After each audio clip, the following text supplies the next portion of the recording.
Hello दोस्तों, आज हम सबसे बड़े स्कैम के बारे में बात करने वाले हैं। NEET UG 2024 scam. आपकी जानकारी के लिए बोल दूं, नीट एक एंट्रेंस एग्जामिनेशन है जिसकी मदद से स्टूडेंट्स को मेडिकल कॉलेजेस और डेंटल कॉलेजेस में एडमिशन मिलता है। अब इस साल 4 मेजर स्कैम्स हुए हैं। पहला स्कैम, नीट यूजी का रिजल्ट 4 जून को आया था। रिजल्ट के आने के बाद हर जगह अफरा तफरी मच गई। ऐसा इसलिए हुआ क्योंकि 67 बच्चों को 720 आउट ऑफ 720 मार्क्स थे।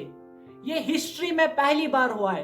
अगर हम 2019 से देखेंगे, 3 से ज्यादा टॉपर्स आज तक नहीं आए हैं, लेकिन इस बार 67 टॉपर्स है। और एक अजीब बात इन टॉपर्स में ये थी कि इनमें से 6 टॉपर्स ऐसे हैं जिनका सीरियल नंबर, जिनका रोल नंबर एक ही सीक्वेंस में था। और ये जो 6 बच्चे थे उनका एक ही सेंटर था, दैट वाज इन हरियाणा। दोस्तों, क्या ये सिर्फ कोइंसिडेंस है या इसके पीछे कुछ छुपा है? कोइंसिडेंस तो नहीं हो सकती, क्योंकि 67 बच्चों को 720 आउट ऑफ 720 नहीं आ सकते। अजीब सी बात यह है कि 6 बच्चों को 720 आउट ऑफ 720 आ रहे हैं और इन 6 बच्चों का एक ही सेंटर था। नंबर सेकंड स्कैम, इस बार नीट का पेपर लीक हुआ था।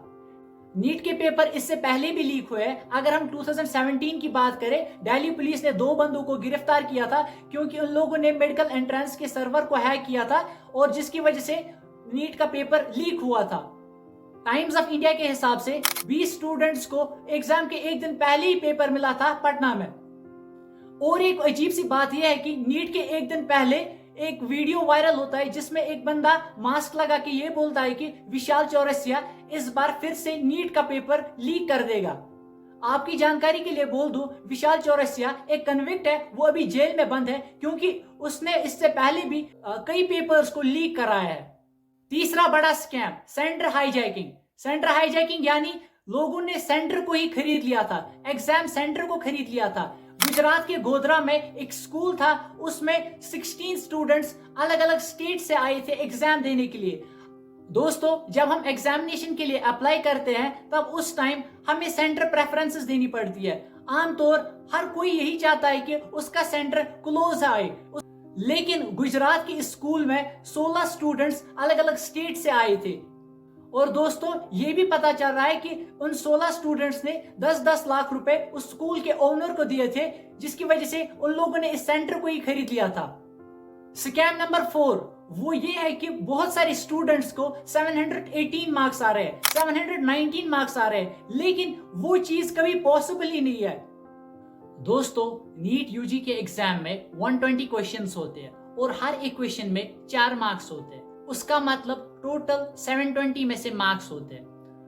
पेपर इवैल्यूएशन ऐसे होता है, अगर हमें एक क्वेश्चन सही होता है तो हमें 4 मार्क्स मिलते हैं। अगर एक क्वेश्चन गलत होता है तो एक तो वो 4 मार्क्स काटते हैं, उसके साथ साथ एक माइनस हो जाता है। उसका मतलब अगर एक क्वेश्चन गलत हुआ उसको 5 मार्क्स काटते हैं, और अगर एक क्वेश्चन सही हुआ उसके 4 मार्क्स मिलते हैं, और अगर क्वेश्चन अनअटेम्प्टेड रहा तो उसके 4 मार्क्स कटते हैं।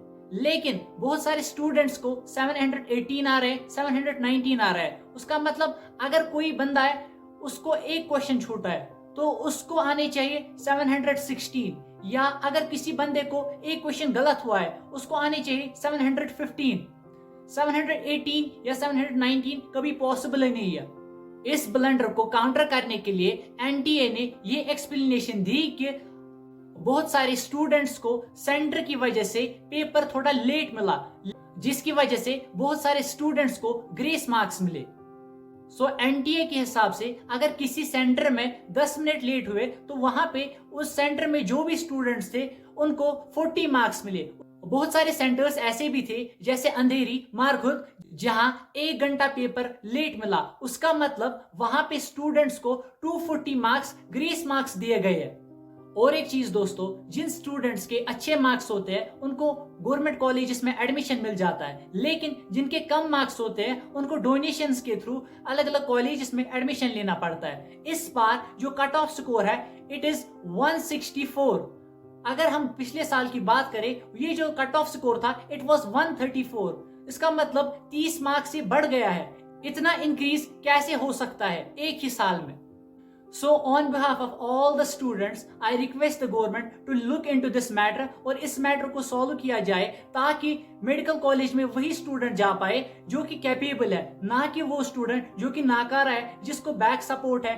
वहां पे वही स्टूडेंट जाना चाहिए जो कैपेबल है, क्योंकि यही स्टूडेंट्स है जो हमारा फ्यूचर है। यही कल को डॉक्टर बनेंगे, यही ऑपरेशन थिएटर में जाएंगे, यही दवाई लिखेंगे।